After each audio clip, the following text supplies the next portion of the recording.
None of them knew it yet, but the ice was already forming, not on the river, not in the humid summer air that clung to the village green, but deep inside them, a premonition of a winter so cold it would freeze the ink in a general's pen and the hope in a soldier's heart. This is a story about a choice, a quiet and desperate choice, made not by generals, but by ordinary people caught in the gears of history. It's a choice between the warmth of a familiar hearth and the bitter frost of a revolution. For you, Yarrow Torres, a bounty hunter more concerned with coin than causes, this coming winter will force you to hunt for something far more elusive than a wanted man. A reason to fight, or a reason to run. It's so easy for us, isn't it, to look back on these moments as settled lines in a history book. But for the men standing on that green, the future was a terrifying blank page, and most of them wouldn't live to see how the story ended. So tonight, we're going to walk with them. You probably won't survive this journey, at least not unscathed. So before you get too comfortable in their worn-out boots, take a quiet moment to like the video and subscribe. But honestly, only if you genuinely enjoy what we do here. To make this feel a bit more real, go ahead and post your current location and the local time down below. It's a small way of connecting us all across time and space to this single moment. Now, find a comfortable spot. Dim the lights, maybe turn on a fan for that soft ambient hum, and let's ease into tonight's journey together. The first thing you notice is the heat. It's a physical presence on this sun-scorched patch of grass they call the village green. It presses down on your shoulders, beads the sweat on your brow, and makes the coarse linen of your shirt stick to your skin in the most unpleasant of ways. You are Yarrow Torres, and you are profoundly, deeply unimpressed. Around you, the air is a thick soup of smells. The damp, earthy scent of trampled grass, the sour tang of nervous sweat from 24 farmers and merchants playing at soldier, and the faint, ever-present aroma of wood smoke drifting from the nearby cottages. The rhythmic thud of musket butts hitting the dry earth is the day's only heartbeat, a clumsy, unsteady pulse for a cause you find increasingly tedious. You shift your weight, the leather strap of your cartridge box squeaking a soft complaint. Beside you, Tiberius heaves a dramatic sigh, his lanky frame slumping. He's your apprentice, your cousin, your ward. The title changes depending on your mood and his level of incompetence. Today, he's just a liability. I think my soul has melted, he mutters, his voice a low whine meant only for you. Souls don't melt, you reply, not bothering to look at him. Your eyes are fixed on the back of the man in front of you, a portly blacksmith whose homespun coat is already dark with perspiration. And if they did, yours would have evaporated weeks ago. It's just pointless, Tiberius complains, fumbling his musket as he tries to mimic the position of the man next to him. Stand here, stand there, present arms to a field of cows. What are we even doing, Yarrow? Quote, what are we doing? A fine question. Officially, you're a member of the Bucks County Militia, drilling in preparation to defend the glorious, newborn ideal of liberty. Unofficially, you're here because the muster call was mandatory, and avoiding it meant a fine you had no intention of paying. You're a bounty hunter. Your allegiances are not to flags but to contracts. Your patriotism extends precisely to the edge of a coin. And right now, the only thing keeping you from walking off this field and into the cool shade of the tavern is the promise of a particularly lucrative coin. A notice, nailed to the tavern door, promises 50 crowns for the capture of a man named Silas Kane, a Tory sympathizer and suspected spy, last seen heading north toward the main encampment of Washington's perpetually retreating army. 50 crowns. That's enough to buy a new horse, a winter's worth of supplies, and a healthy measure of blessed silence from Tiberius. That's a cause you can believe in. We are doing what we are told, you say, your voice low and flat, so that we can then do what we want, try to keep up. The drill is a masterclass in futility. The officer, a barrel-chested cooper named Miller, whose primary military experience seems to be yelling at his children, barks commands he barely understands himself. Company make ready, he sputters. A cascade of metallic clicks and clatters ripples down the two uneven lines of men as they struggle to bring their muskets to the ready position. The silence that follows is tense, thick with the shared anxiety of men who know how to plow a field or forge a horseshoe, but have no earthly idea how to kill another man. A nervous cough breaks the stillness. Someone drops a ramrod with a clang that makes half the line jump. You, however, are a study in practiced efficiency. You move through the motions with a fluid economy that comes not from military discipline, but from years of handling firearms for your trade. Your musket feels like an extension of your arm, a tool, plain and simple. You are hard-working, if nothing else. If a job is to be done, you do it right, whether it's tracking a bale jumper through the swamp or standing in a sweltering field pretending to be a soldier. It's this very efficiency that draws the ire of Charles Cornwallis. He stands 3 men down from you in the opposite line, and you can feel his stare on you like a brand. Not General Cornwallis of the Redcoats, of course. That would be a different sort of problem. No, this is Charles Cornwallis the Trapper. A man who shares a name with the enemy's commander and a temperament with a cornered badger. Where you are all pragmatic gray, he is a man of fiery, stark colors. He's a zealot, a true believer. You can see it in the way he stands ramrod straight, his jaw tight, with righteous purpose. He probably dreams of liberty and wakes up tasting freedom. You find him exhausting. Cornwallis is taller than most, wiry and tough from a life spent in the woods.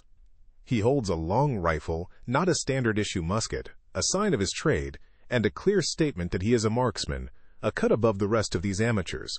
The rifle is his, not the militia's, and he treats it with a lover's reverence.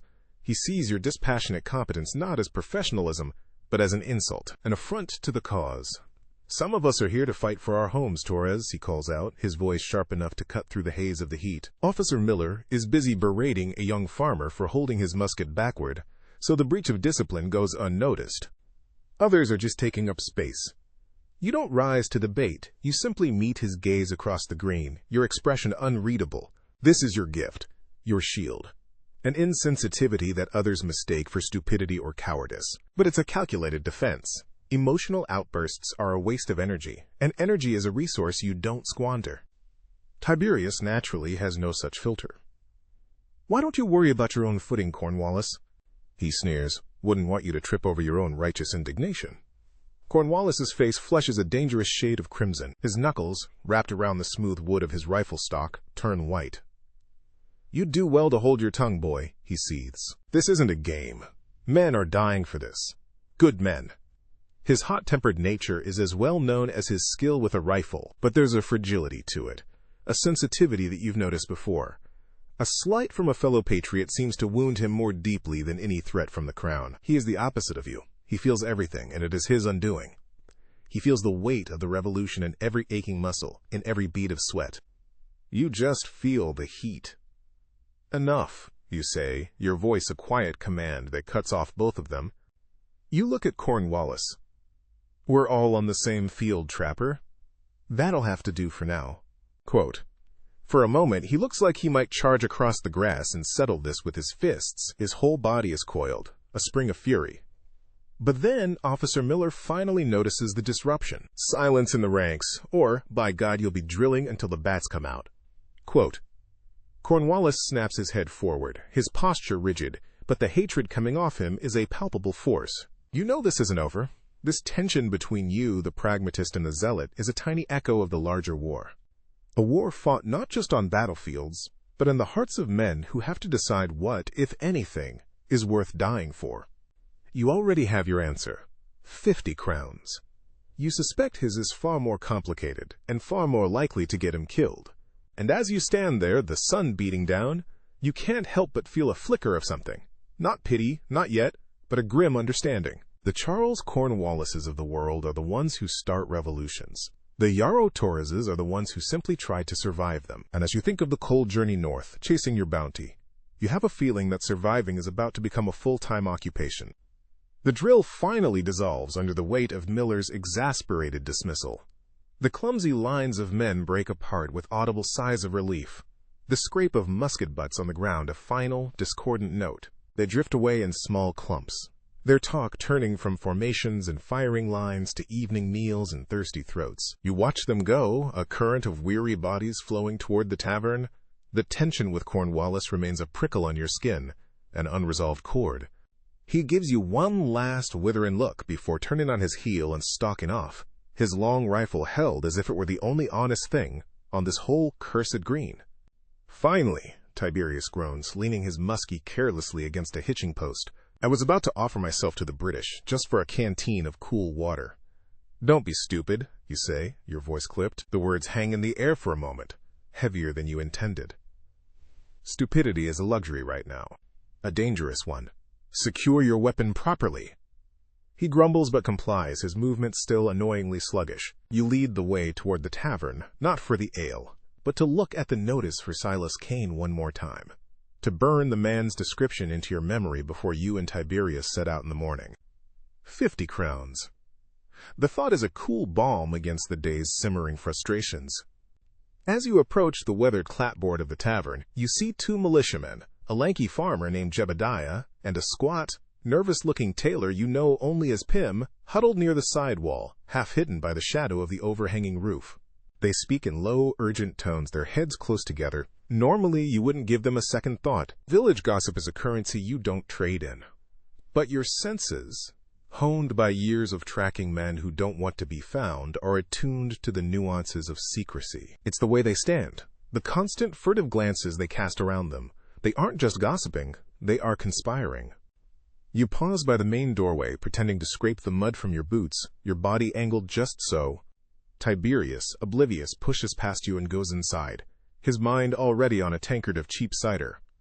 The faint breeze carries their words to you in broken fragments. "The winter goose must be turned back," Jebediah murmurs, his voice a dry rasp. "The message is with the boy, he'll know where to leave it." Quote, "Are you certain he can be trusted?" Pim frets, wringing his hands. He's young, prone to carelessness. "He's family to one who walks the path," Jebediah replies, a note of finality in his tone. "The fox knows its own kin. The delivery must be made by moonrise, behind the old tannery. They'll find it there and know the crossing is compromised."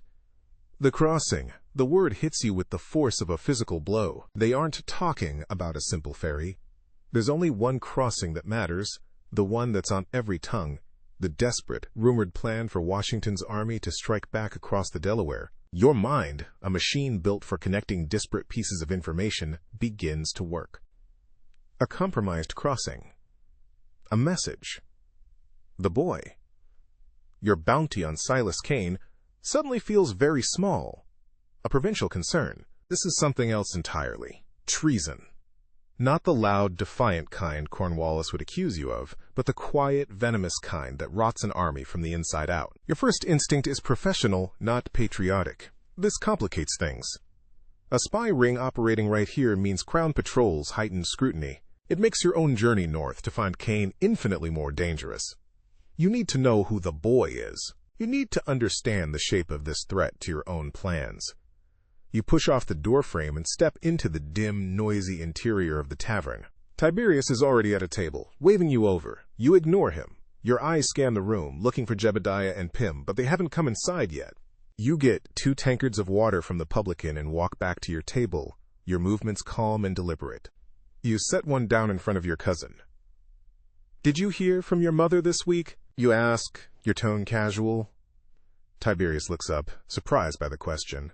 "No. Why?" Quote, "Jebediah was just outside. Said something about family. Made me think of it." You take a long swallow of water, watching him over the rim of the wooden tankard. A flicker of something, so brief you might have missed it if you weren't looking for it, crosses his face. A nervous twitch at the corner of his eye. "Jebediah? I barely know the man," he says a little too quickly. He takes a gulp of water, his Adam's apple bobbing. Probably talking about his own brood. Quote, "It's a lie. A clumsy one. You don't press. A cornered animal is predictable. A suspicious one is not." You sit with him for a few more minutes, talking about the provisions you'll need for the road. All the while, a cold certainty crystallizes in your gut. The boy. Young. Prone to carelessness. Family to one who walks the path. It can't be. The thought is so absurd, so inconvenient, that you almost dismiss it. Almost. You leave Tiberius with instructions to get his gear ready and head back to the small room you share above the stables. You don't go there directly. Instead, you circle around the back of the village, your path taking you past the old, derelict tannery. It's a foul-smelling place, abandoned for years, its vats now filled with stagnant green rainwater. Behind it, as Jebediah said, is a crumbling stone well. You approach it cautiously, moving like a shadow in the fading light.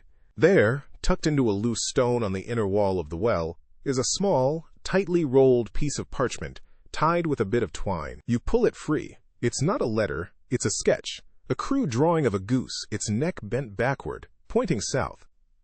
A winter goose, turned back. The proof is circumstantial, but your instincts scream at you. You walk back to your room, the parchment clutched in your fist. The sun has set, and the room is steeped in shadow. Tiberius is not there. His bedroll is laid out, his meager possessions next to it in a canvas sack. You feel a pang of something, a hesitation. He is your aunt's son, your responsibility. But this is not a matter of a stolen pie or a shirked duty. This is a poison that could kill hundreds. More to the point, it's a poison that could get you killed. Your hands move with detached efficiency. Your insensitivity, a useful tool as you untie the drawstring on his sack. There's a spare shirt, a half-eaten apple, a worn copy of an almanac. And beneath it all, a small wooden carving. You pull it out. It's a fox, intricately whittled, its head cocked as if listening. The fox knows its own kin. You feel the blood drain from your face. It's him. Your foolish, complaining, utterly inept cousin is the traitor's messenger. You sit on the edge of your own cot, the wooden fox in one hand, the drawing of the goose in the other. The pieces click into place with sickening clarity. Tiberius, always complaining about the cause, about the hardship. Someone, likely a Tory agent connected to men like Silas Kane, must have seen his weakness. They would have offered him coin, a promise of an easier life. And Tiberius, with his melted soul, would have taken it. The conflict inside you is a cold, hard knot. It is not about loyalty to Washington or the abstract ideal of liberty. It is about the simple, stark fact that this boy, this liability you have dragged along with you, has now made himself a threat to your survival. If he is caught, they will look at you, his keeper, his cousin, family to one who walks the path. You will be implicated, your bounty hunt for Kane forgotten as you face a hangman's noose. You could expose him, hand him over to Miller, or better yet, to a zealot like Cornwallis. They would make quick, brutal work of him. That would be the clean, simple solution. But he is your blood. Beneath the layers of professional pragmatism and earned insensitivity, that fact remains, in stubborn, inconvenient stone. You are supportive by nature, even if you show it through gruffness and impatience. You took him on to give him a trade, to keep him from starving. You are, in your own way, responsible for him. The door creaks open, and Tiberius walks in, a half-eaten piece of bread in his hand. He stops dead when he sees you, sees the objects in your hands. The color drains from his face, leaving it a sickly, waxy yellow in the candlelight. The bread falls from his fingers to the dusty floorboards. He opens his mouth, but no sound comes out. You don't get up. You don't raise your voice. You simply look at him, your gaze as flat and as cold as a winter river. You hold up the carving of the fox and the drawing of the goose. 50 crowns, Tiberius, you say, your voice dangerously quiet. That's what a man's life is worth to me. Tell me, what's the price of an army? Quote, for a long moment, the only sounds in the room are the frantic drumming of Tiberius's heart and the distant, cheerful noise from the tavern below. His face is a canvas of pure terror. The lie he was about to tell dies on his lips, strangled by the evidence you hold in your hands. The wooden fox. The goose turned back. His betrayal is laid bare on the dusty floor between you. His eyes, wide and pleading, dart from the carvings to your face, searching for a hint of mercy of the supportive cousin who took him in. He finds nothing. He finds only the flat, cold calculus of the bounty hunter. That is his breaking point. With a choked sob, he shoves backward, not at you, but at the rickety table beside him. The tallow candle, your only light source, pitches forward. It sputters and dies as the table crashes to the floor, plunging the room into near-total darkness. It's a desperate, clumsy gambit, but it's enough. In the sudden blackness, you hear the frantic scrape of his boots on the floorboards, and the slam of the door as he flees into the hallway. You don't move. You don't curse. Panic is a fire that consumes the unprepared. And you are never unprepared. You sit in the dark for 3 full heartbeats, listening. You hear his stumbling descent down the narrow back stairs of the stables, the ones used by grooms and hostlers. Smart. He's avoiding the common room. You rise, your movements fluid and silent, and tuck the fox and the parchment into an inner pocket of your waistcoat. They are leverage, they are proof, they are your death warrant if found by the wrong person. You don't follow him down the stairs. That's what he expects. Instead, you walk to the single window of your room, unlatch it, and swing your legs over the sill. You drop soundlessly to the soft earth of the alley behind the stables, a fall that would have sprained Tiberius's ankle. You land in a crouch, already scanning the moon shadows. You catch a flicker of movement at the far end of the alley, a lanky silhouette running, clumsy and terrified, toward the road that leads south, toward Philadelphia. Of course, that's where the real power is, both patriot and crown. That's where a message is worth the most. You don't run, you follow. A running man is fleeing. A walking man is simply on his way somewhere. You melt into the shadows of the village, a ghost in the periphery of laughing militiamen stumbling home from the tavern. You see Tiberius, up ahead, untying a horse from a hitching post, not his, but a sturdy-looking bay belonging to a merchant. He scrambles into the saddle with a lack of grace that sets your teeth on edge and kicks the animal into a frantic gallop. Now you can move. You circle back to the stables, saddle your own horse with an economy of motion that is almost brutal in its efficiency, and set off. You don't push your mount into a gallop. You settle into a steady, ground-eating canter. A panicked horse tires quickly. A steady one can run all night. The chase is not a sprint. It's a test of endurance and nerve. And you have an abundance of both. The miles south blur into a rhythm of hoofbeats on the packed earth road. The cool night air a welcome relief from the day's oppressive heat. You are a hunter in your element. You read the signs of his passage. A hastily discarded canteen. The too-deep prints of a horse being ridden too hard. He is an amateur, leaving a trail a child could follow. He is bleeding panic into the landscape, and you are simply following the scent. This isn't about bringing a traitor to justice. The cause can hang for all you care. This is about containment. Tiberius is a loose thread that, if pulled, could unravel your entire existence. He is a liability that has escalated into a mortal threat. And you are a man who deals with threats. By dawn, the air changes. The scent of manure and damp earth gives way to the brackish tang of the river and the coal smoke haze of a great city, Philadelphia. You pull back, letting the distance between you grow as the road widens and the traffic of farm carts and early rising merchants thickens. Here, in the city, anonymity is your shield. You enter the city not as a pursuer, but as just another face in the crowd.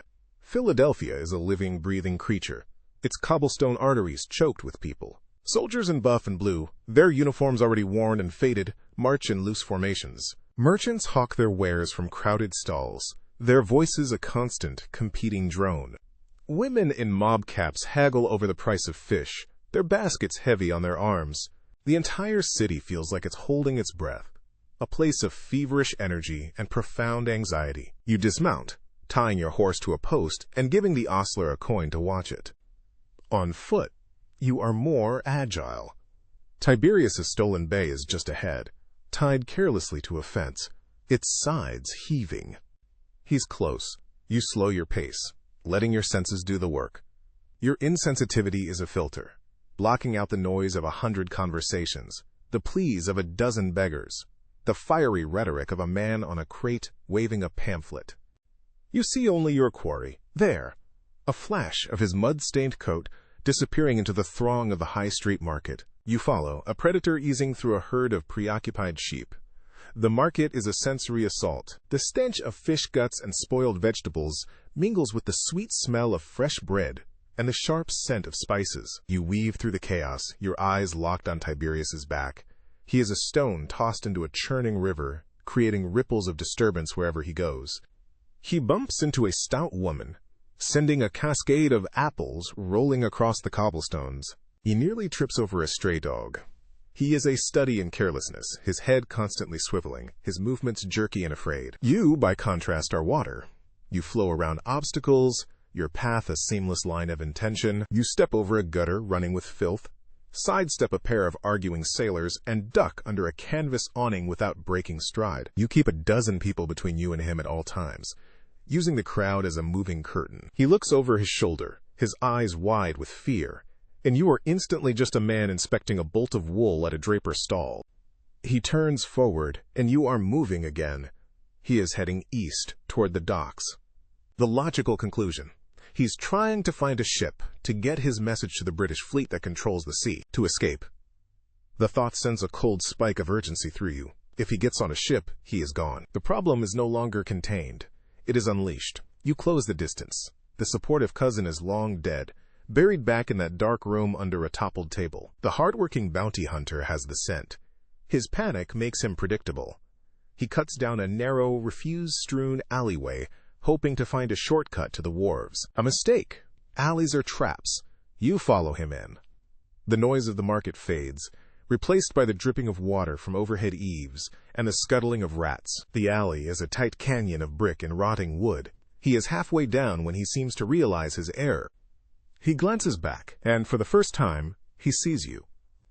Not as a shadow or a peripheral shape, but as a direct and immediate threat, standing at the mouth of the alley, blocking his retreat. His face crumples. He looks like a boy again, the foolish, whining apprentice you've been dragging across the countryside. "Yarrow, please," he whimpers, his voice echoing off the damp brick. You don't answer. You simply start walking toward him, your steps measured and unhurried. The space between you shrinks. 20 paces. 10. 5. He is cornered, his back pressed against a grimy wall. He looks left, right, seeking an escape that isn't there. Then his eyes fix on something over your shoulder, back toward the street. A flicker of hope crosses his face. He shoves off the wall and sprints, not at you, but past you, brushing your shoulder as he scrambles back toward the light and noise of the market street. You let him go. You had already seen what he saw. A print shop. Its door standing ajar, a sign swinging overhead depicting a Franklin stove. He isn't running for the docks. He was never running for the docks. That was a feint. He was running here, to his handlers. You turn and watch as he dives through the doorway of the print shop without a backward glance. The problem has not been contained. It has found its source. You stand in the mouth of the alley, the chaotic life of Philadelphia churning just a few feet away. You could turn around, you could walk back to your horse, ride north, and resume your hunt for Silas Kane. 50 crowns.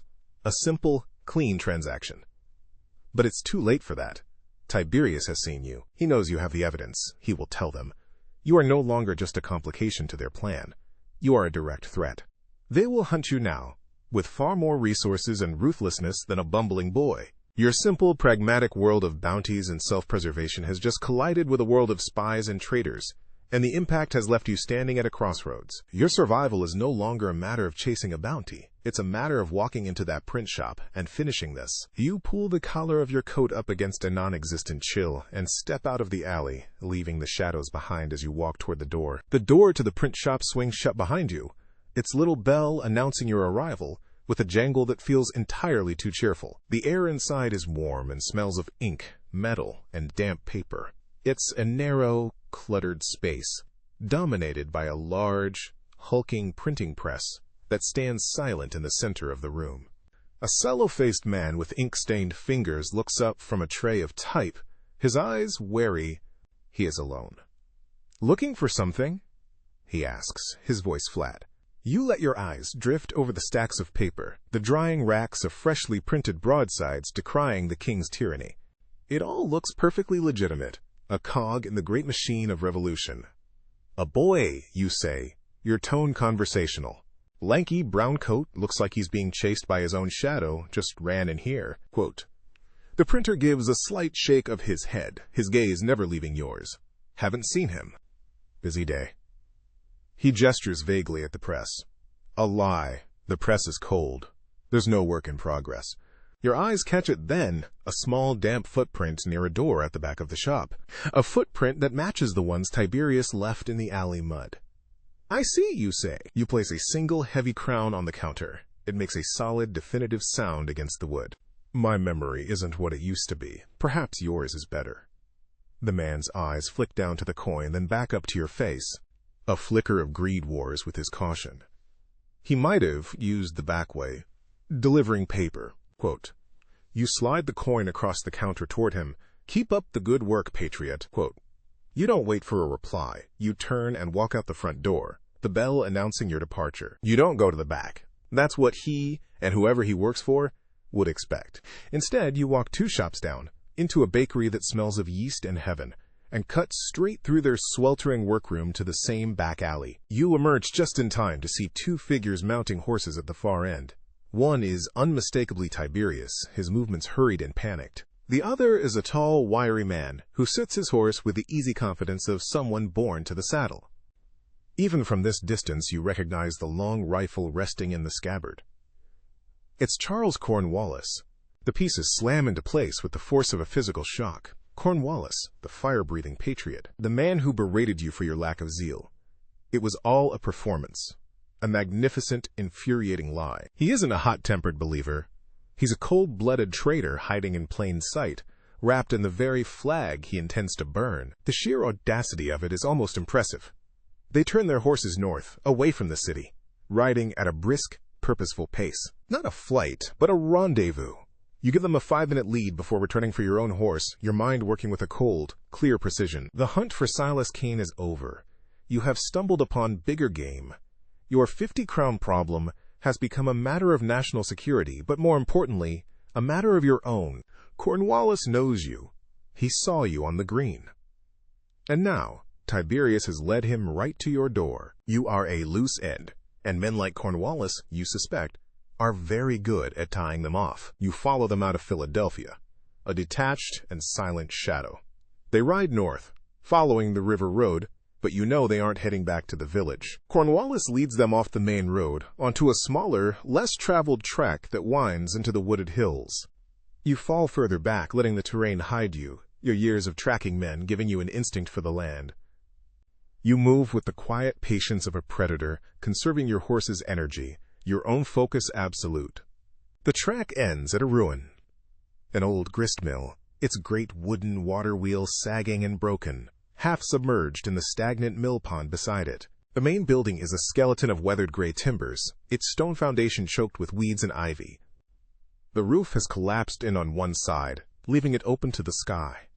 It's a place of decay and silence, forgotten by the world. The perfect place for a secret to be told. They dismount, tying their horses to a low-hanging branch. You have already circled around, leaving your own horse tethered in a thicket a quarter-mile back. You creep forward on foot, using the crumbling foundation wall for cover.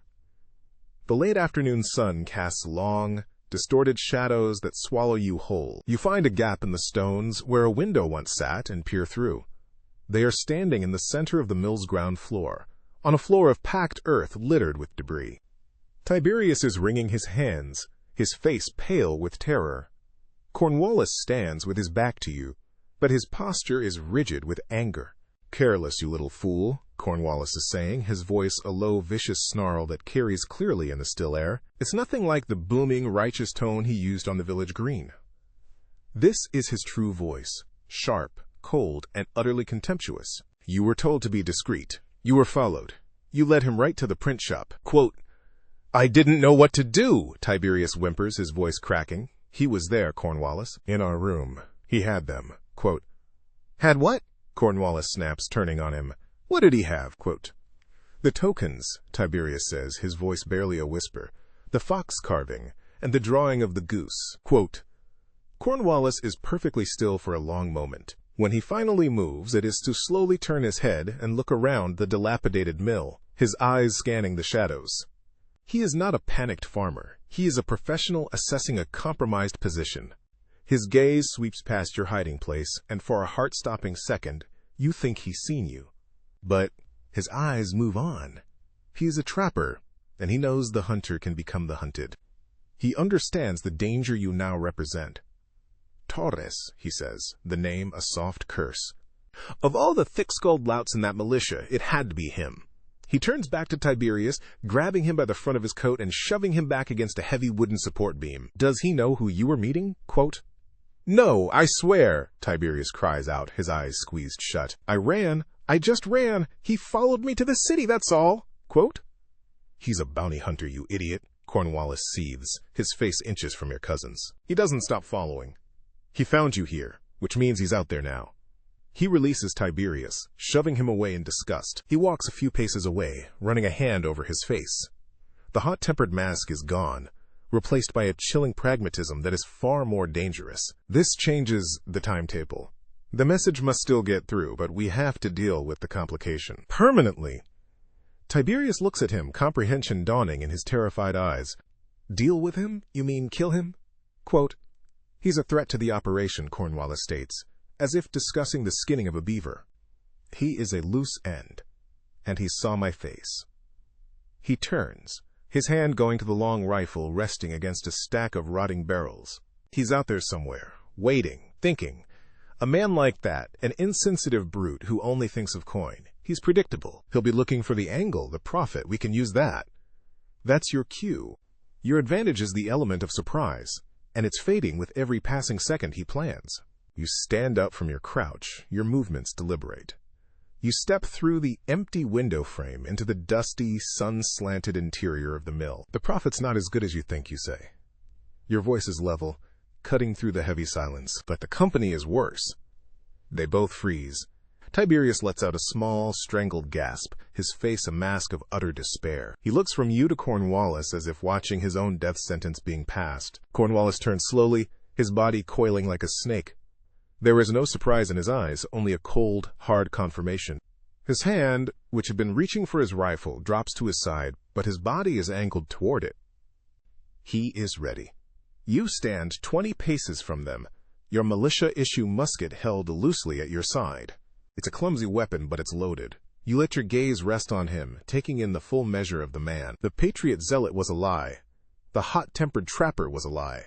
This, you realize, is the real Charles Cornwallis, a calm, intelligent, and ruthless agent of the crown. The opposite of you in every way that matters. He is driven by a cause, you by a contract. He is playing for a continent.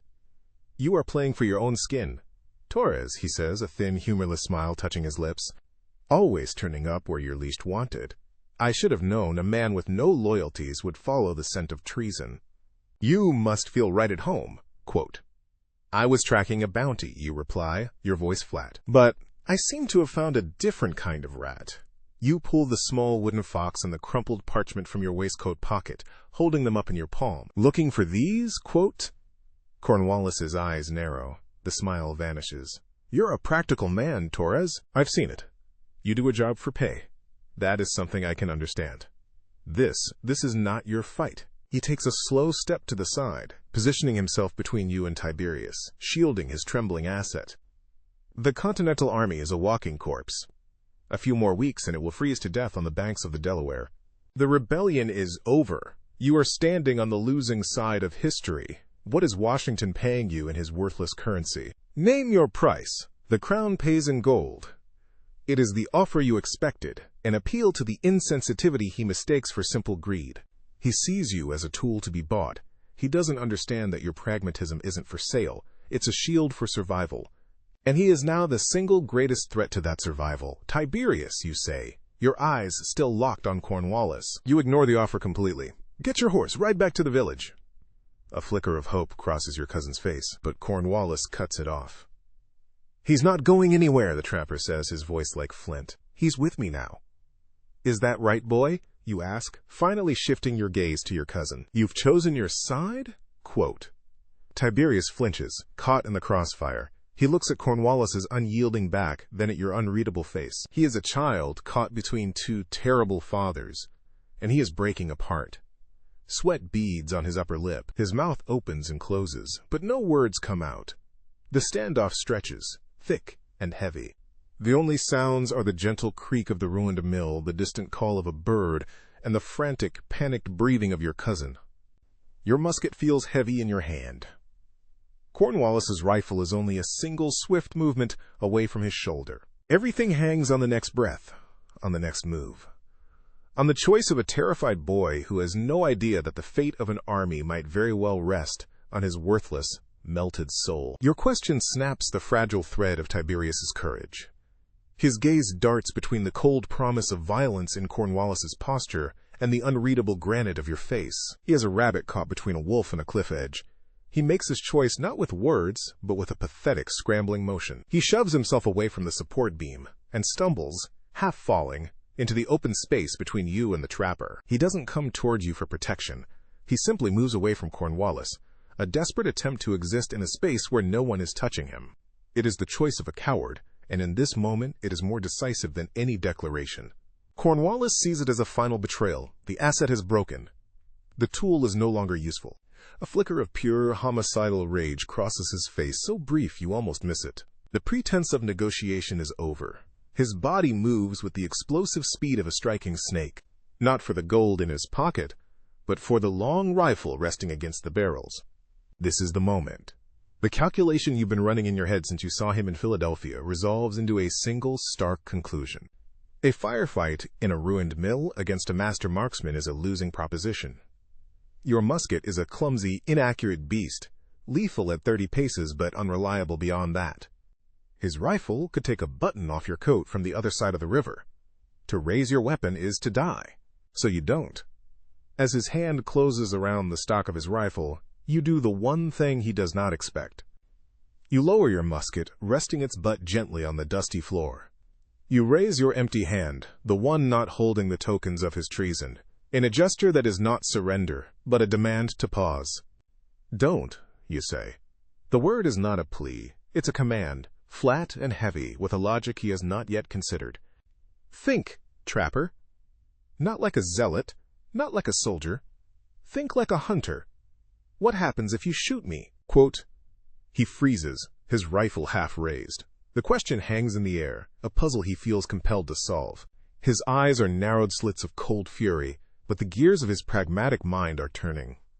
What happens, you continue, your voice low and even, is one of two things. One, you shoot me dead. But this musket, you tap the barrel with your finger, is a noisy animal. It might go off when I fall. It might not. Then what about the boy? He's a fast runner when he's scared. Are you certain you can catch him before he finds a farmer, a patrol, anyone who'll listen to his panic story about the patriot hero Charles Cornwallis murdering his cousin in a mill? Quote, you let that sink in. You see the calculation in his eyes. He glances at Tiberius, who is trembling so hard he can barely stand, and dismisses him as a threat he can handle. So the second thing, you say, pressing your advantage. You shoot me, and I shoot you. Maybe we both die, maybe just one of us. But while we're bleeding in the dirt, the boy is still running. He still has the story. You lose either way. Your hunt is compromised, your trail goes cold. Quote, Cornwallis slowly, deliberately lowers the rifle until its stock rests on the floor, mirroring your own stance. He does not take his hand from it. You have a point, Torres, he concedes, his voice a low growl. But you have a problem. You are holding my message. You know my face. You are a loose end. What's your proposal? You don't strike me as the type to simply walk away. I told you, you say, tossing the wooden fox and the parchment from one hand to the other. I track men for money. That's my trade. I was hunting Silas Kane. 50 crowns. A clean job. Then your little messenger here, you flick your eyes toward Tiberius, made my life complicated. He made you my problem. Quote, I already offered to solve that problem, Cornwallis says, nodding toward the gold he assumes is in his purse. Name your price. You give a short, humorless laugh. Your gold makes me your man. It puts a leash around my neck. I don't wear a leash. Not for the crown, not for the Congress. You take a step forward, a deliberate intrusion into his space. No, you're not going to pay me. You're going to keep doing exactly what you're doing. Of all the things you could have said, this is the one that truly shocks him. His composure cracks for a second, replaced by genuine confusion. Tiberius stares at you, his mouth agape as if you've just declared the sky was green. You're going to go on being the zealous patriot, you explain, your voice dropping to an almost conspiratorial whisper. You're going to keep planning your little surprise party for Washington's army. You're going to send your messages and meet your contacts. Because if you stop, I'll know. And if you're captured, or if some other agent of the crown comes sniffing around this county, I'll assume you betrayed me. Quote, and what do you get out of this? Cornwallis asks, his mind racing to catch up to the sheer audacity of your plan. I get to live, you state simply. Right now, the most dangerous man to me in this world is you. The second most dangerous is the man the crown sends to replace you if you get caught. I prefer the enemy I know. I prefer to know exactly where the wolf is and what he's hunting. You hold up the parchment with the goose drawn on it. I have your plan. I have your messenger. I am the only reason General Washington isn't currently nailing your hide to a barn door. You will continue your mission, and you will make sure nothing and no one comes near me. I am no longer a complication you need to solve. I am a necessary condition for your success. My survival is now part of your mission. This is the gamble, not a bet on a card turn or a horse race, but a wager on the fundamental nature of another man. You are betting that Cornwallis's pragmatism outweighs his pride. You are betting that his commitment to his mission is greater than his desire to kill you. You are betting that you can control a spy by becoming the one secret he cannot afford to have exposed. Cornwallis stares at you, his face a mask of stone. The silence in the mill is absolute. He is weighing it all. The risk of letting you live versus the risk of trying to kill you. The logic of your argument is a cold, tight loop, and he is caught in it. If he kills you, the secret might get out. If he lets you live, you hold the secret over his head. "And the boy?" he finally asks, his voice tight. "The boy is my insurance," you say, finally looking at Tiberius. Your cousin flinches under your gaze. "He comes with me. He's my apprentice. I'm responsible for him. As long as he is with me, you can be sure the message stays quiet. If anything happens to me, if I trip and fall on my knife, or catch a stray bullet from a hunter in the woods, Tiberius knows who to talk to. He'll sing a song for the Continentals that will make your name famous from here to Boston." Quote, you walk over to Tiberius and grab him by the arm. He is limp, unresisting, his spirit completely broken. You pull him along with you as you walk toward the gaping doorway of the mill. You don't turn your back on Cornwallis. You walk backward, pulling Tiberius with you, your eyes locked on the trapper. "We have an understanding, trapper?" you ask. He doesn't answer. He simply stands there, his knuckles white on the stock of his rifle, his face a storm of fury, frustration, and grudging comprehension. He is a hunter who has walked into a snare he didn't see, and the rope is now firmly in your hands. That silent fury is your answer. You turn and push Tiberius out of the mill ahead of you, into the fading afternoon light. The gamble is made. You haven't chosen the Continentals, you haven't chosen the crown, you've chosen yourself. You've taken a chaotic, lethal situation and bent it to your own purpose. You are not a patriot, you are not a traitor. You are the man who holds the traitors on a leash. As you march Tiberius towards your horse, his stumbles and whimpers are nothing but background noise. Your mind is already on the next move. This isn't over. You've only bought yourself time. Cornwallis will not let this stand. He will look for a way out of your trap. But for now, you have the advantage. You have the knowledge. You have the boy. And as you mount your horse, pulling your weeping, useless cousin up behind you, you feel the cold, hard weight of the choice you've made. You came north for 50 crowns. You found something infinitely more valuable and infinitely more dangerous. You have found leverage. And in a world at war, leverage is the only currency that truly matters. The weeks following your confrontation at the mill have been a different kind of hunt. A cold, quiet war fought not in the woods, but in the glances exchanged across a tavern table, in the careful, neutral words spoken on the village green. Cornwallis plays his part to perfection, the fiery patriot, louder and more zealous than ever. He organizes supply drives and drills the militia with a frightening intensity, all while his eyes, whenever they meet yours, hold the flat, cold look of a snake, waiting for the perfect moment to strike. You, in turn, play your part, the indifferent bounty hunter, grudgingly present, your silence a constant pointed threat. And between you is Tiberius, a ghost haunting your every step. You keep him close, a living piece of collateral. He does the work you assign him, mucking stalls, cleaning your musket, fetching supplies, his movements listless, his eyes empty. He is a broken thing, and his presence is the leash you hold on the trapper. Now, the humid summer of the militia drill is a distant memory, replaced by a winter so vicious it feels like a personal attack from God. It is Christmas night, 1776, and the air is filled with ice. It's not just the sleet that cuts at your face, a mixture of snow and freezing rain driven by a northeasterly wind. It's the ice in the Delaware River, great jagged plates of it grinding against each other with a sound like breaking bones. It's the ice forming on the beards and eyebrows of the men around you. It's the ice crystallizing in your own heart, a cold, hard knot of pragmatism that is the only thing keeping you functional. You are at McConkey's Ferry, and hell has frozen over. The scene is one of disciplined chaos, lit by the flickering, uncertain light of shielded lanterns and a few smoky fires. Hundreds of men, ghosts in ragged uniforms, move with a desperate urgency in the darkness. They are not the plump, sweating farmers from the village green. These are the gaunt, hollow-eyed remnants of Washington's army, many of them barefoot, leaving bloody prints in the snow that the sleet quickly washes away. They are starving, freezing, and beaten. And tonight, they are attempting the impossible. "We're gonna die here," Tiberius whispers, his voice chattering uncontrollably. He stands beside you on the riverbank, hugging himself, a pathetic scarecrow of a boy. "We'll drown or freeze before we ever see the other side." "Then die quietly," you bite back, your voice a low growl swallowed by the wind. "Your whining won't make the water any warmer." You are here because Cornwallis is here. The call had gone out for every available man in the county militia with boating experience. As a supposed patriot leader, Cornwallis had no choice but to answer, bringing a small contingent of his most trusted men who are likely part of his spy ring. And where Cornwallis goes, you go. It is the grim logic of your arrangement.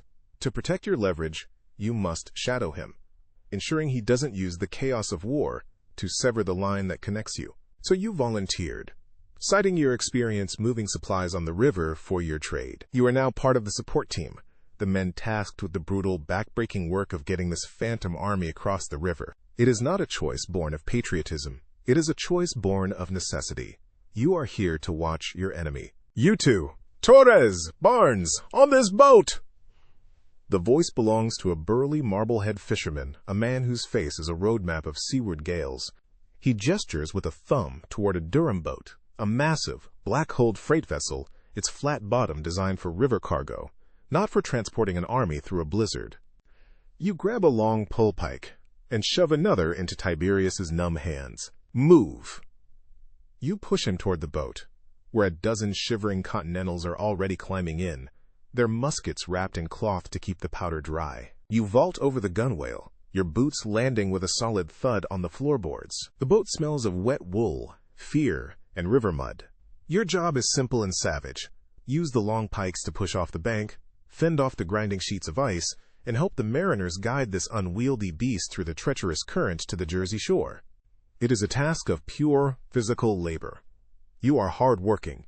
This is something you understand. You jam the iron-shod tip of your pike into the frozen mud of the riverbank and push, your shoulders and back screaming in protest against the cold and the immense weight. The boat groans, scraping against the shore, and then lurches free into the black, churning water.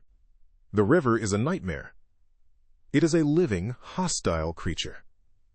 The wind howls down its length, whipping the sleet into your eyes and making the lantern at the bow swing wildly, casting dancing, distorted shadows across the men huddled in the boat. The current is strong, pulling you downstream, while the ice, great, menacing shapes in the darkness, threatens to tear a hole in the hull. The mariners shout commands, their voices hoarse against the gale, while you and Tiberius work the pikes, jabbing and pushing at the ice floes.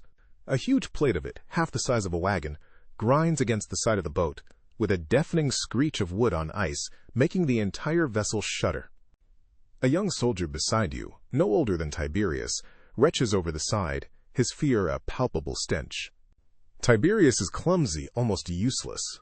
He fumbles with his pike, his movements sluggish with cold and terror. An ice floe bumps his pole, nearly tearing it from his grasp. You reach out, your own pole in one hand, and steady his with the other, your grip like an iron clamp on his. "Focus," you hiss, your face close to his. "Or you'll doom us all. Work, or you are worthless." The fear in his eyes is replaced by a spark of pure, animal panic, and he shoves at the ice with a renewed, frantic energy. You work with a detached efficiency, your mind focused only on the immediate task. Shove the ice. Brace against the current. Keep your footing. Your insensitivity is a shield against the misery surrounding you. You do not see desperate patriots fighting for liberty. You see a cargo of cold, frightened men who are slowing you down. You see a tactical problem to be solved. And yet, through the cracks in your armor, the reality of the moment seeps in. You look at the faces of the soldiers, the grim determination etched on the face of a gray-bearded farmer, the stoic endurance of a black freeman, his hands wrapped in rags, the vacant, shell-shocked stare of the boy who is sick. They are not an army.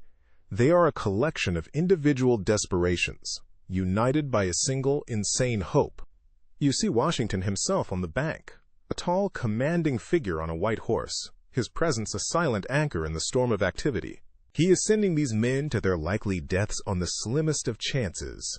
And then the thought hits you, as cold and as sharp as the sleet on your skin. This is happening because of you, the winter goose. The message that was never delivered. Cornwallis's intelligence would have warned the Hessian garrison at Trenton. They would have been waiting, fortified, ready. This crossing would have been a slaughter, a suicide mission. But the message never arrived, because you, Yarro Torres, a man who couldn't care less about their cause, intercepted it to save your own skin. You didn't save the revolution, you just postponed a threat to your own existence. But the result is the same. You look across the churning, icy water at the hundreds of men engaged in this mad enterprise, and you understand with sickening clarity that you are an architect of this moment. Your selfish, pragmatic choice back at the mill has led directly to this. You have become a pivotal, unwilling gear in the very machine of history you despise. The realization brings no pride, no patriotic swell. It brings only the cold, heavy weight of consequence. You have entangled yourself in their fate. Your survival is now lashed to the success of this insane gamble. If they fail, if the army is crushed on the other side, the ensuing chaos will be absolute. The Crown's forces will sweep through the county, rooting out patriots and their sympathizers. In that purge, a man like Cornwallis would have the perfect opportunity to eliminate a loose end like you, to blame it on the chaos of war. Your careful balance of power, your leash on the trapper, would shatter. Your survival now depends on these half-frozen men and their bloody footprints succeeding. The thought is so bitter, so infuriating, it almost makes you laugh. "Push!" a mariner screams, and you snap back to the present. "Starboard side! Push!" You put your entire weight into the pike, your muscles burning, driving a slab of ice away from the bow. The boat slides past into a stretch of relatively clear water. The far shore is closer now, a dark, tree-lined smudge against the gray, pre-dawn sky. Another boat appears out of the gloom to your left, then another. A small, spectral fleet of ghosts carrying a dying rebellion across a river of ice. You have shifted the tide of war, not with a musket, but with a threat whispered in a ruined mill. As the heavy bottom of your Durham boat finally grates against the gravel of the Jersey shore, the sound is the most beautiful thing you have ever heard. The soldiers stumble out, stiff with cold, clumsy in their haste, to form ranks on the frozen bank. You and Tiberius stay behind, ordered to take the boat back for another load. As you watch the last soldier disembark and disappear into the tree line, you look back across the river. The crossing is still underway, a lifeline of boats stretching back into the darkness. You have done it. You have helped move an army across a frozen river in the dead of a winter storm. You did it to keep a spy on a leash. You did it to survive. But as you pick up your pike to begin the grueling journey back, you understand that your simple hunt for 50 crowns is long over. You crossed a river tonight, but you also crossed a line. You are no longer an observer. You are a participant. And the war, in all its freezing, bloody reality, has just begun. The journey back across the river is a descent into a deeper circle of hell. The adrenaline of the first crossing has faded, replaced by a bone-deep weariness that gnaws at your soul. You and Tiberius, now part of a skeletal crew, make 2 more trips, each one a brutal contest against the ice and the current, your muscles screaming with every push of the pole. By the time you are finally ordered ashore on the Jersey side for the last time, the army is already on the move. The 9-mile march to Trenton begins. This is not a march, it is a death shuffle. The northeaster that brought the sleet has intensified, driving a blizzard of stinging snow into your faces. The path is a slurry of mud and ice. You trudge through it, your head down, your world reduced to the bloody footprints of the man in front of you. Beside you, Tiberius stumbles along, a automaton of misery, his earlier whimpers frozen into a silent, chattering despair. You ignore him. You focus on the rhythm of your own breathing, the burn in your thighs, the solid weight of the musket on your shoulder. You are a machine made of tired flesh and cold purpose. Your purpose is not the liberation of Trenton. Your purpose is the man marching somewhere behind you, with the militia contingent, the man whose survival is now inexplicably linked to your own. The first sound of battle is not a volley of musketry, but the sharp, shocking crack of a field cannon. It rips through the gray curtain of the dawn, followed by a chorus of panicked shouts in German. You have arrived. Your group of militia is shunted to the side as General Sullivan's division peels off down a side road to flank the town, while General Green's column, the one you are loosely attached to, prepares to attack from the north. The air, which moments before was filled only with the howl of the wind, now hums with a new and terrible energy. Form up here! A harried officer yells, gesturing with his sword toward a low stone wall bordering an orchard. This is your position. You are the reserve, the support, the men meant to plug a gap or exploit a weakness. You take cover behind the wall, resting your musket on the stone top, the icy rock biting into your forearms. Tiberius collapses beside you, fumbling to prime his pen, his fingers too numb to work properly. You reach over, knock his hands away with an impatient grunt, and do it for him with practiced efficiency. Don't fire until you see something to fire at, you order, your voice low. Wasting a shot is worse than not firing at all. Quote, through the swirling snow, Trenton materializes as a chaotic tableau. Hessians, caught completely by surprise, are pouring out of their barracks, trying to form ranks in the street, even as Captain Alexander Hamilton's artillery pieces, positioned at the head of the main streets, begin to speak. The boom of the cannons is a physical force, a punch to the chest, followed by the terrifying whistle of shot and the splintering crash of wood and screams of men. The Continentals surge forward, a ragged blue wave against the more orderly lines of the German soldiers. You watch it all with the detached eye of a hunter. You are not caught up in the fury. You are assessing. Your gaze sweeps past the main melee, searching the ranks of the militia further down the line. You see him. Cornwallis. He is not cowering. He is in his element, directing his small company with sharp, clear commands, his long rifle in hand. He is the very picture of a patriot leader, pushing his men forward to support the main assault on a cluster of houses where Hessian Jaegers have taken up positions. He is a magnificent liar. A volley of musket fire erupts from those houses, a cloud of black smoke blooming in the street. Men in the Continental line go down. Your own officer yells, "Militia, advance! Give them covering fire!" Quote, you do not move immediately. You watch Cornwallis. You watch his men fan out. You see the subtle way he directs them, not into the heart of the fight, but slightly to the left, creating a firing line that has a clear angle not only on the Hessian-occupied houses, but on the flank of the Continental soldiers they are supposedly supporting. It's not overt treason. It's a masterful piece of tactical positioning. In the chaos, any stray shots that hit the Continentals would be blamed on the enemy. And his position also gives him a clear line of sight to you. Yarrow, what do we do? Tiberius pleads, his eyes wide with terror. We do our job, you say, but your job has just become infinitely more complex. You have to fight the Hessians in front of you, while making sure the ally to your left doesn't kill you. Stay low. Fire when I do. You raise your musket, sight down the long barrel, and ignore the obvious targets in the street. Your eyes are on the second-story window of the corner house, where the muzzle of a Jaeger rifle just appeared. You are not fighting for a street or a town. You are fighting for the 10 feet of space around you. You squeeze the trigger. The musket kicks against your shoulder, the explosion deafening, the cloud of sulfurous smoke momentarily blinding you. You don't know if you hit anything, but the rifle in the window vanishes. You drop down to reload, your hands moving with a speed that is automatic.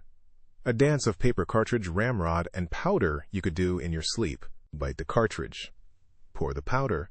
Ram the ball. Beside you, Tiberius fires his own weapon wildly in the general direction of the town, the shot going high and wide, achieving nothing but making noise. Idiot, you snarl, not looking at him. Aim. The battle dissolves into a series of brutal, disconnected vignettes. You see a Continental officer on horseback cut down, his horse screaming as it falls. You see a group of Hessians trying to wheel a small cannon into position, only to be scattered by a charge from a company of Virginians. The air is a thick soup of smoke, snow, and the coppery smell of blood. You fire again, this time at a Hessian officer trying to rally his men. You miss, but the shot makes him duck back into a doorway. It's about creating pressure, controlling space. And all the while, you feel Cornwallis's presence. You feel his eyes on you. You risk a glance. He is reloading his own rifle, but he is looking directly at you. There is no pretense of patriotism in his gaze now. It is the pure, cold assessment of a rival predator.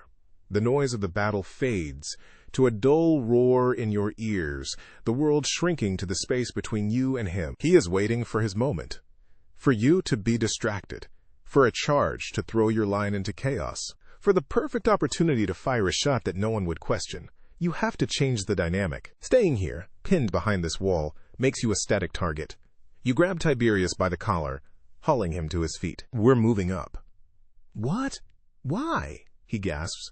Because I said so, you snap, shoving him forward. You break from the relative safety of the wall, running low and fast, using the smoke and confusion as cover. You are not charging the enemy. You are repositioning on your own private battlefield. You angled toward Cornwallis's position, closing the distance, weaving through the chaos of the main street fight.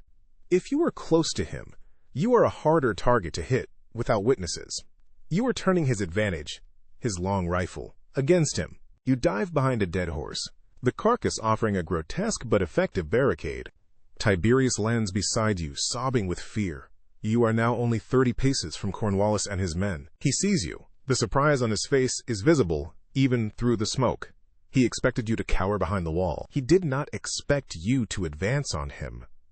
Now the fight is truly on two fronts. Hessians are falling back down the street, pushed by the relentless American advance. A few have barricaded themselves in a small stone church ahead. You are caught in the crossfire. You ignore the main fight. Your focus is the traitor. Cornwallis barks an order to his men, and they shift their fire, concentrating on the church. But one of them, a heavy-set man with a thick beard, half turns, bringing his musket to bear on you. There is no time to reload. You draw the heavy pistol from your belt, a weapon you keep for close work, and fire. The shot is instantaneous, a gout of flame and smoke. The man cries out, clutching his shoulder as his musket clatters to the cobblestones. Cornwallis whips his head around, his face a mask of fury. He has seen it. You have just openly fired on one of his men. The pretense is gone. He raises his rifle, not bothering to conceal his intent. Time seems to slow down. You are out of options. Your pistol is empty. Your musket is unloaded. Tiberius is useless beside you. This is it. This is the moment the trapper has been waiting for. But the chaos you have embraced becomes your salvation. A cannonball, fired from one of Washington's guns, smashes into the facade of the building just behind Cornwallis. A shower of brick, mortar, and splintered wood rains down. He is forced to duck, to shield his head, his aim broken. In that single, fleeting moment, you see your chance. It's not a chance to kill him. It's a chance to reinforce the chain that binds you. As he stumbles back from the falling debris, a Hessian Jaeger, seeing an enemy officer distracted, lunges from the church doorway, a bayonet fixed to his rifle. He is 3 steps from plunging it into Cornwallis's back. Your mind works faster than thought. You shove yourself up from behind the dead horse, scoop up a heavy, jagged piece of brick from the street, and hurl it with all the force in your body. It is not an elegant weapon. It is a desperate, pragmatic tool. The brick catches the Jaeger square in the temple. He drops like a stone, his bayonet charge ending in a heap at Cornwallis's feet. Cornwallis straightens up, shaking the dust from his coat. He sees the dead Hessian. He sees you, standing in the open, unarmed, your chest heaving. He sees the brick lying beside the dead man. He understands exactly what just happened. You saved his life. Not for patriotism, not for camaraderie, but for the cold, brutal logic of your arrangement. You saved him to remind him that you control him, that his life is in your hands as much as yours is in his. His face is a maelstrom of emotions. The fury is still there, but now it's mixed with a grudging, hateful understanding. You have checkmated him again, in the middle of a raging battle. He can't kill you now. You just saved him in front of his men, in front of the world. To do so would be an act of madness. The battle is ending. The Hessians, their commander killed, their formations broken, are throwing down their arms. A great cheer rises from the Continental lines. A ragged, joyous, and utterly exhausted sound. The fighting subsides, replaced by the shouts of officers gathering prisoners and the groans of the wounded. The snow has begun to lessen, the gray light of a winter morning revealing the full scope of the carnage and the impossible victory. You stand there in the street, amidst the dead and the dying, your gaze locked with Charles Cornwallis. The world may see a hero of the Revolution. You see a rabid dog that you have, for now, managed to keep on its leash. He gives you a single, almost imperceptible nod. It is not thanks. It is an acknowledgement, an acceptance of the terms. Then he turns, shouting orders, once again the perfect patriot, his voice ringing with false authority as he begins to secure his section of the town. You let out a breath you didn't realize you were holding, and turn to Tiberius. Your cousin is staring at you, not with fear, but with something new. Awe. He saw what you did. He saw the whole exchange, the silent battle fought within the loud one. Get up, you say, your voice rough with exhaustion. You kick at his leg. The work's not over. Quote, you survived. The Continentals have won. Your leverage is secure. But as you look around at the smoking ruins of the street, you know this victory is just a temporary reprieve. You have not ended your war. You have just raised the stakes to a level you are only beginning to comprehend. The adrenaline of the fight drains away, leaving a hollow, ringing void in its place. The cold, which you had held at bay with violence and motion, floods back in, seeping through the damp wool of your coat and into your bones. The great, ragged cheer of the Continentals fades into a landscape of sound you know all too well from your trade. The low, rhythmic groans of the wounded and the murmurs of the dying. Victory smells of blood and wet ashes. It sounds like pain. You shove the empty pistol back into your belt and retrieve your musket, its barrel still warm. The work is not over.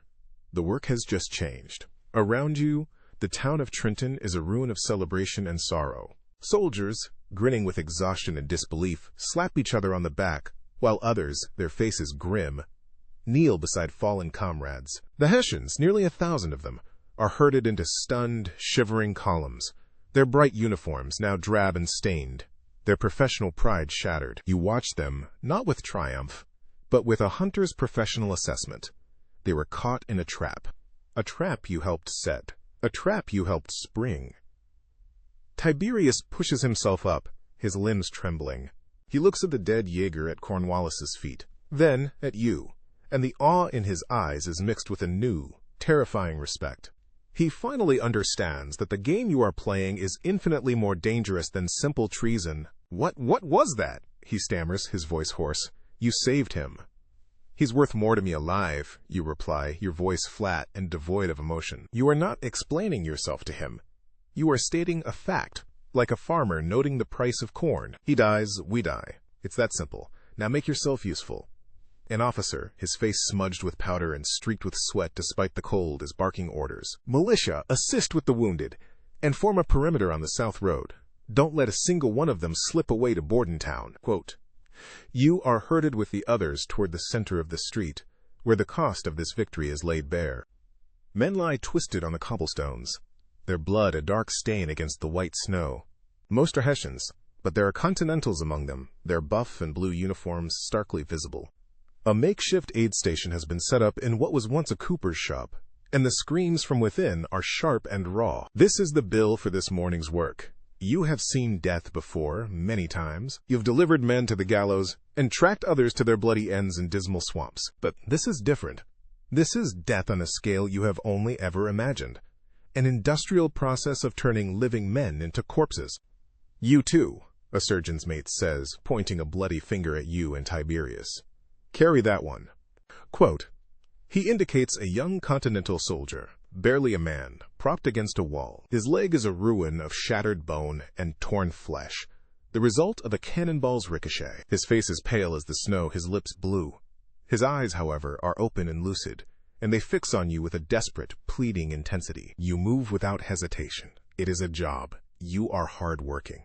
You sling your musket over your shoulder, bend down, and take the boy's shoulders. Tiberius, the legs, gently. Your cousin, his face the color of sour milk, complies. He gags as he takes hold of the boy's ruined limb, trying not to look at the blood-soaked rags wrapped around it. As you lift, the soldier lets out a long, shuddering hiss of pain that cuts right through you. He is surprisingly light. You can feel the frailness of his bird-like bones through his thin coat. He has been starving for weeks, and now he is dying. You carry him through the chaotic street toward the groaning symphony of the aid station. He says nothing, but his breath comes in shallow, ragged gasps. You feel the warmth of his blood beginning to soak through your coat sleeve. You try not to think about it. You focus on the mechanics of walking, on placing one foot in front of the other on the slick, treacherous ground. But you cannot shut out the boy's whisper. "Did we win?" he asks, his voice a dry rasp. "Tell me we won." Tiberius, walking backward, just stares at him, his mouth agape, unable to form words. The question hangs in the frigid air between you. It is a question you have never asked yourself in your entire life. Winning, for you, has always been a simple metric. The jingle of coin, a signed contract, your own heart still beating. This boy's definition is something else entirely. He is asking if his sacrifice, his leg, his future, his life, was a worthy purchase. "We won," you hear yourself say. The words feel foreign in your mouth. They've surrendered. Quote, a faint smile touches the boy's blue lips. His head lolls back against your shoulder, and his eyes close. "Good," he breathes. "That's good." You lay him down on a thin pallet of straw just inside the cooper's shop, another body in a long line of broken men. The surgeon, a harried man with a bone saw in his hand, gives him a cursory glance and shakes his head, moving on to a man with a better chance. The boy you just carried is a loss. His payment has been made for a victory he will not live to see.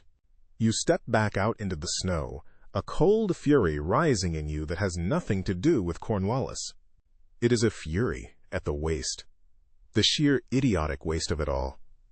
This is the cost of freedom. A boy's leg, a boy's life, traded for a few streets in a frozen town. You look at the Hessian prisoners, huddled together for warmth, their faces a mixture of fear and relief that the fighting is over. You look at the celebrating Continentals, their joy, a fragile thing that will evaporate with the morning warmth. They are all just men, caught in a storm whipped up by people in comfortable parlors in Philadelphia and London. And you. You are caught in it too. You are no longer an outsider simply trying to survive the storm. You are a part of it. Your actions, your choices made for your own selfish reasons have had consequences that ripple out in ways you are only now beginning to fathom. You did not care if they won, but your survival now depends on it. You have been forced to invest in their cause, not with coin or belief, but with your own skin. And looking at the bloody straw in the cooper's shop, you find yourself questioning the soundness of that investment. From across the street you see him, Cornwallis. He is talking to a Continental officer, his expression earnest, his posture that of a dedicated soldier. He gestures toward the river, likely explaining some tactical point. He is calm, collected, already weaving himself back into the fabric of the lie. He catches your eye for a brief second, and his gaze is unreadable.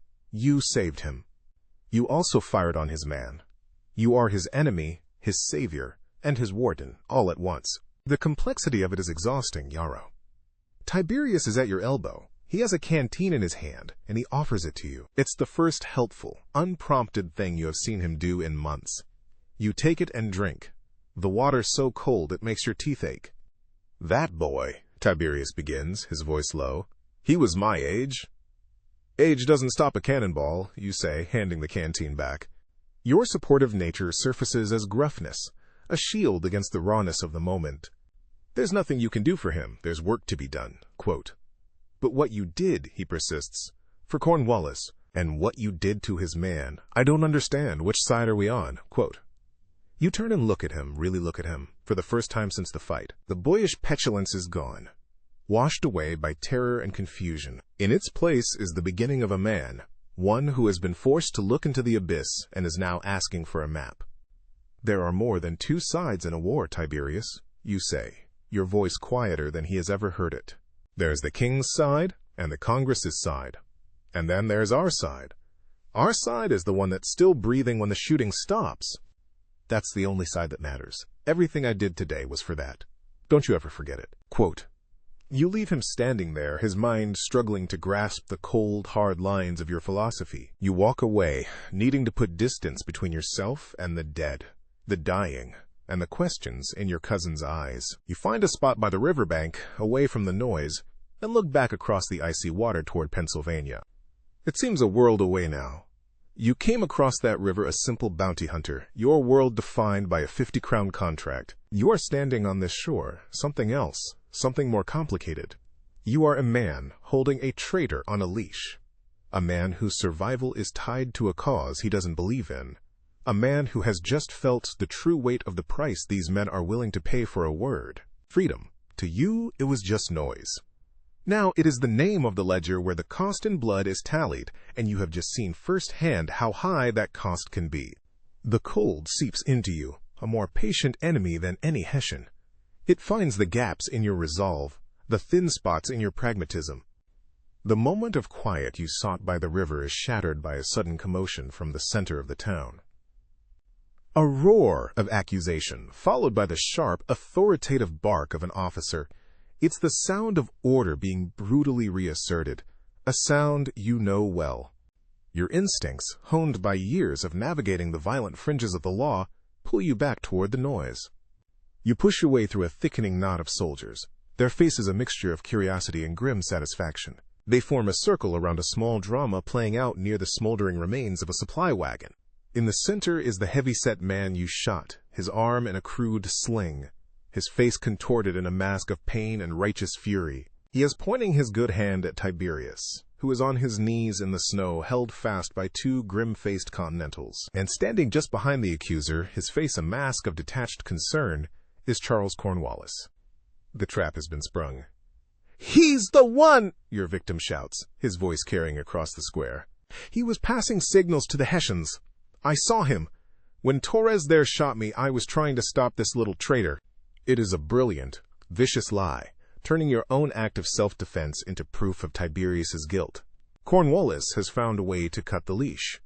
By sacrificing one of his pawns, he can have Tiberius tried and executed by the very army he betrays, and you will be powerless to stop it without revealing everything. Tiberius looks up at you, his face a mess of snow, tears, and blood. There's a fresh gash on his forehead, likely from when the soldiers subdued him. His eyes are screaming a single frantic plea. "Help me!"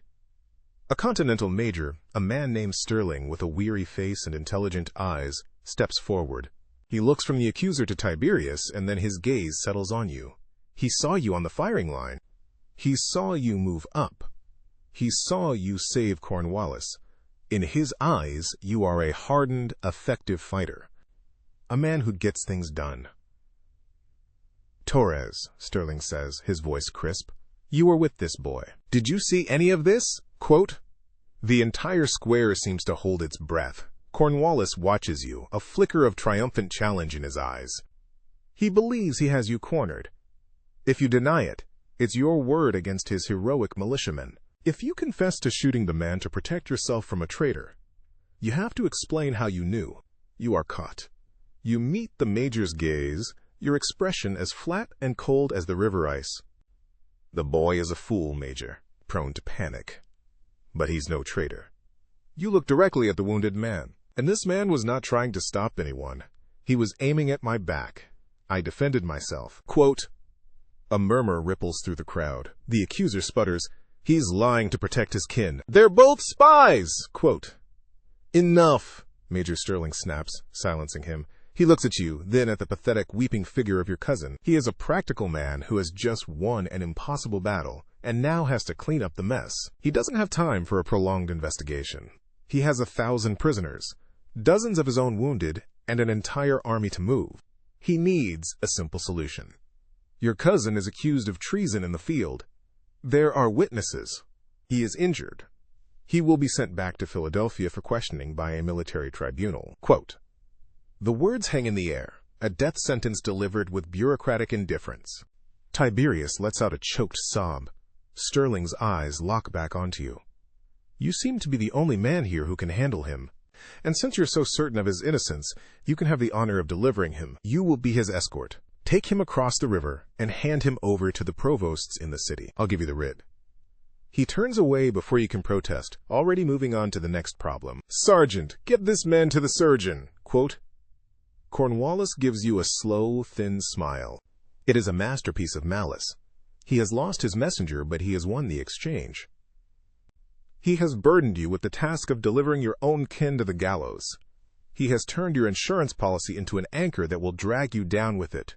The shame and distraction of the task, he calculates, will keep you far too busy to watch him. 2 soldiers haul Tiberius to his feet and shove him toward you. They hand you a length of rope. The task is now yours. You grab your cousin's arm, your grip unforgiving. He flinches, not just from the pain of your grip, but from the terrible finality of the moment. You are not his savior. You are his jailer. The journey back to the riverbank is a walk of shame.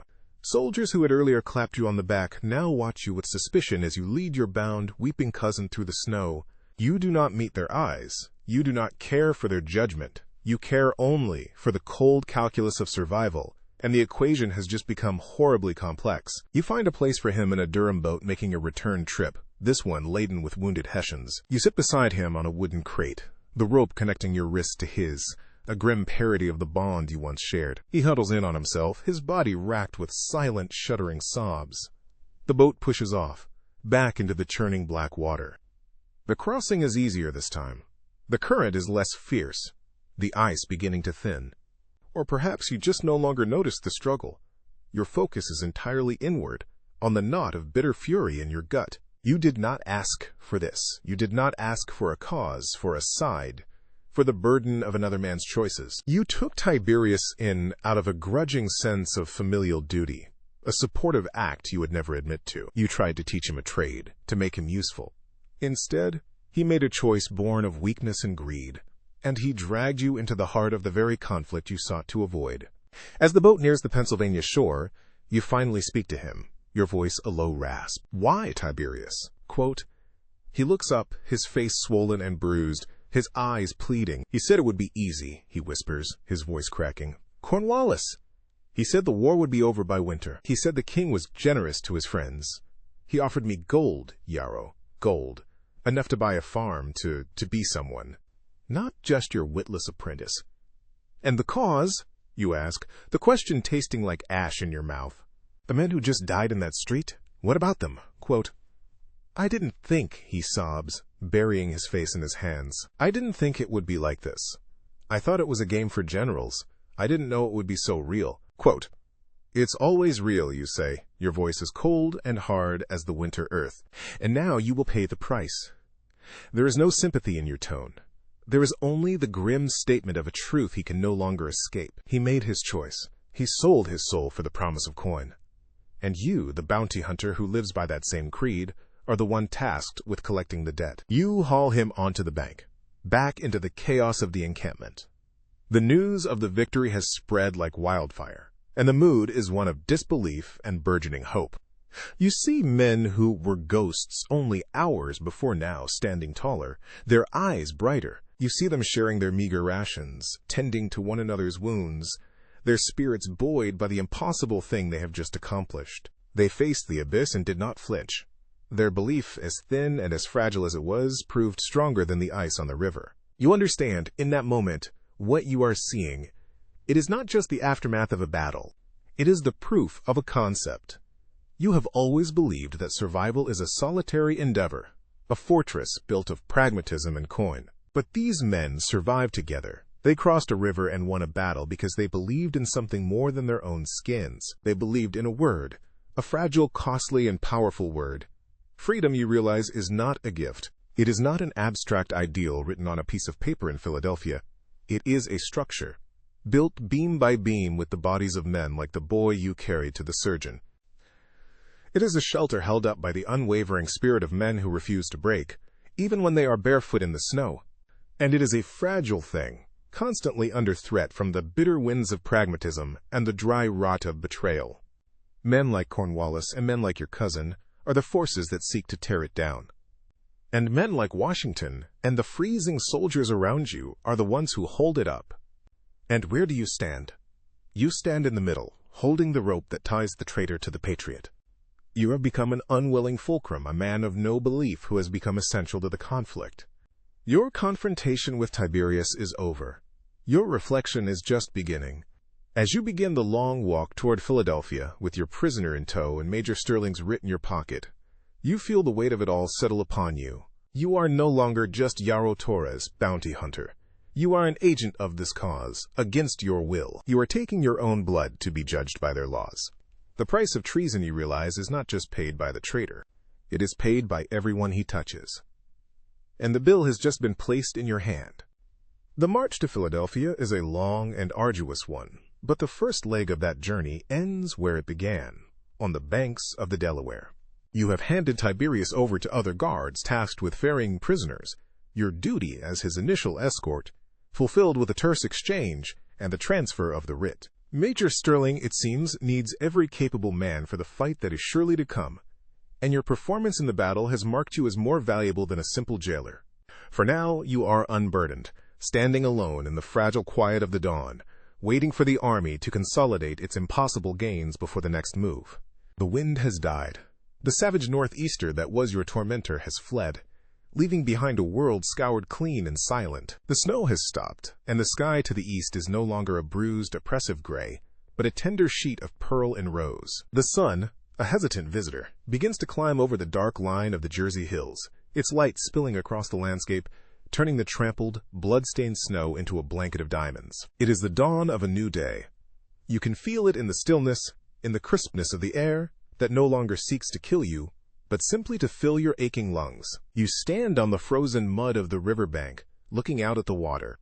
The great, grinding plates of ice are still there, but they seem less menacing now in the growing light, their edges softened by the sunrise. They are just objects, their power to terrorize diminished with the darkness. You watch the light touch the far shore of Pennsylvania, illuminating the trees and the small ferry landing that seems a lifetime away. You crossed that river a different man, a man whose world was defined by the simple, clean lines of a bounty. 50 crowns. You came back a man entangled in the fates of armies and the birth of an idea you never cared for. A sense of accomplishment settles over you, quiet and strange. It is not the boisterous pride of the celebrating soldiers. It is the cold, hard satisfaction of a job done under impossible conditions. You survived. More than that, you prevailed. You faced a master manipulator and turned his own game against him. You walked through a storm of lead and iron and emerged not just unscathed, but in control. You hold the leash, and even now, you can feel its weight in your hand, a tangible connection to the man who is, at this moment, trying to calculate a new way to kill you. The thought brings not fear, but a grim focus. The hunt has changed, but the hunter remains. The smells of this new morning are sharp and clear. The wet, earthy scent of the riverbank. The lingering, acrid tang of gunpowder that hangs in the air like a ghost. And beneath it all, the faint, comforting aroma of wood smoke. Somewhere nearby, a fire has been kindled, a small beacon of warmth in the vast cold. The smell takes you back, not to the chaos of the battle, but to the countless campfires of your past, the solitary nights spent under the stars, tracking your quarry. It is the smell of survival, of a night endured and a morning met. It is a scent you have always associated with yourself, alone. But now it mingles with the collective scent of an army, a cause. You run a hand over the cold steel of your musket barrel, the weapon leaning against your leg. You can still feel the kick of it against your shoulder, the solid, jarring reality of it firing. You can feel the heft of the pistol in your belt, the rough texture of the brick you threw. These are the tools of your trade, the extensions of your will. But today they were used for something other than coin. You fought alongside men, you covered their advance, you took down an enemy soldier to save the life of another. Your reasons were your own, a cold, complex calculus of leverage and survival. But to the boy whose leg was shattered, to the officer who saw you stand your ground, your actions looked like something else. They looked like loyalty. The thought is a bitter pill, but you swallow it. In this new world you've stumbled into, appearances are a currency all their own. The memory of the cannons is a physical echo in your bones. Not just the sound, the deafening boom that shook the earth, but the feeling of it. The punch of displaced air, the tremor in the ground, the terrifying whistle of the unseen shot passing overhead. It is the sound of history being made, not by quill pens in a warm room, but by iron and fire in a frozen street. You were there, you felt it, you heard it. And you know with a certainty that settles deep within you that the sound will never truly leave you. It will be there in the quiet moments, a distant thunder in your memory, a reminder of the day the world shifted on its axis and you were standing at the epicenter. The journey was a descent into a nightmare you could never have anticipated. From the sweltering drill on the village green to this frozen shore, every step was a turn into deeper, more dangerous territory. The choice at the ruined mill, where you traded a simple solution for a complex and perilous bargain. A crossing itself, a frantic battle against the elements. The fight in the streets of Trenton, a two-front war against a visible enemy and a hidden one. At every turn you were forced to choose, to adapt, to gamble not just your life but your very understanding of the world. You chose to let a traitor go free. You chose to save his life. You chose to trust your own ability to control a man who is the living embodiment of the cause you fight against. They were not the choices of a good man or a patriot. They were the choices of a survivor, and that is the only title you have ever sought. You made it through. You looked down at your hands, rough and calloused, stained with gunpowder and a stranger's blood. They are steady. You look out at the rising sun, and its light does not hurt your eyes. A quiet peace, one you have not felt in months, settles into the hollow spaces inside you. It is the peace of the survivor, the calm that comes after the storm has passed, and you are left standing on the shore surveying the wreckage. A new nation. The words feel clumsy in your mind. You still don't believe in the pamphlets or the speeches. You don't trust the politicians or the generals. But you cannot deny what you see. You see an army of starving, beaten men who refuse to be broken. You see a victory snatched from the jaws of absolute defeat. You see the sun rising on a land that feels different than it did yesterday. It is not your nation. Not yet. But your fate is now tied to it. Your survival inexplicably linked to its own.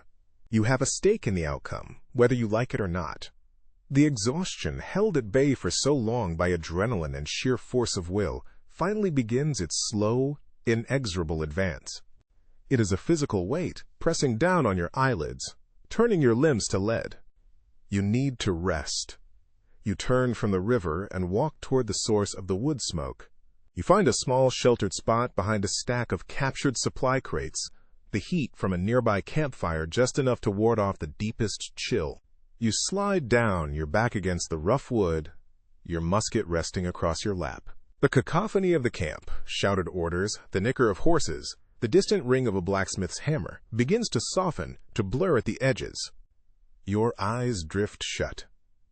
The harsh realities of the morning give way to the echoes, the rhythmic creak of the Durham boat, the scrape of your pike against the ice, the flat, cold fury in Cornwallis's eyes, the weight of the dying boy in your arms, the sound of his last question, "Did we win?" These moments, sharp and clear only minutes ago, now swirl and blend, the edges dissolving into the soft gray fog of impending sleep. They will be there when you wake. They are part of you now, indelible brands on your soul. But for now, there is only the pull of oblivion, a peaceful slumber earned in the crucible of a frozen hell. As you fade into the darkness, a single, final thought drifts through your mind. Yes, boy. For today, at least, we won.